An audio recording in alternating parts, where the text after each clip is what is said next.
এই পেশায় এসে যদি আমাদের হত্যাকাণ্ডের শিকার হতে হয়, এই রাষ্ট্র যদি আমাদেরকে নিরাপত্তা না দেয়, তাহলে বলুক যে সাংবাদিকতার দরকার নাই, সবাইকে হত্যা করে ফেলা হোক। এই যে নৃশংসতা, এই নৃশংসতার জবাব রাষ্ট্রকে দিতে হবে।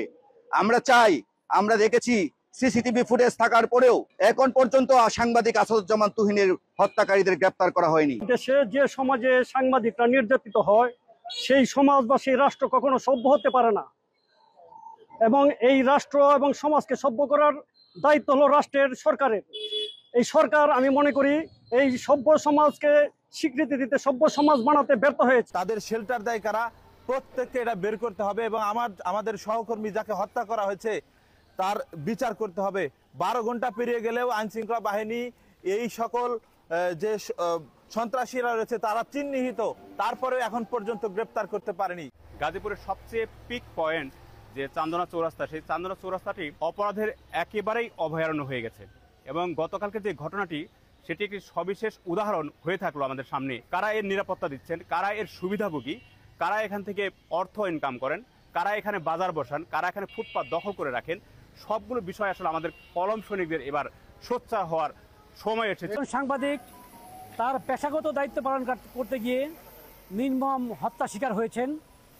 গতকাল সন্ধ্যায় সাংবাদিক তুহিনকে প্রকাশ্যে শত শত লোকের সামনে নির্মমভাবে কুপিয়ে হত্যা করা হয়েছে এবং তারা হত্যা করে ক্ষান্ত হয়নি, তার মৃত্যু নিশ্চিত করে তারা প্রকাশ্যে বীর দর্পে তারা স্থান ত্যাগ করেছে। এমন একটি জঘন্য ঘটনা যেটা সারা পৃথিবীতে আলোড়ন সৃষ্টি করেছে। 500 টাকার জন্য, 1 কোটি বিরিয়ানির জন্য সন্ত্রাস, চাঁদাবাজ, লুটতরাজ, দর্শনকারীদের পিছনে আমরা ছুটে বেড়াই।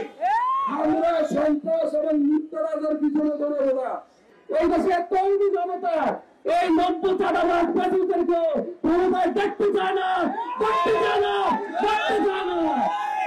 আমি গতকাল দেখলাম সাংবাদিক ভাইদেরকে হত্যা করা হচ্ছে। তা আমরা কি দেখতে পাই, কি বুঝতে পাই?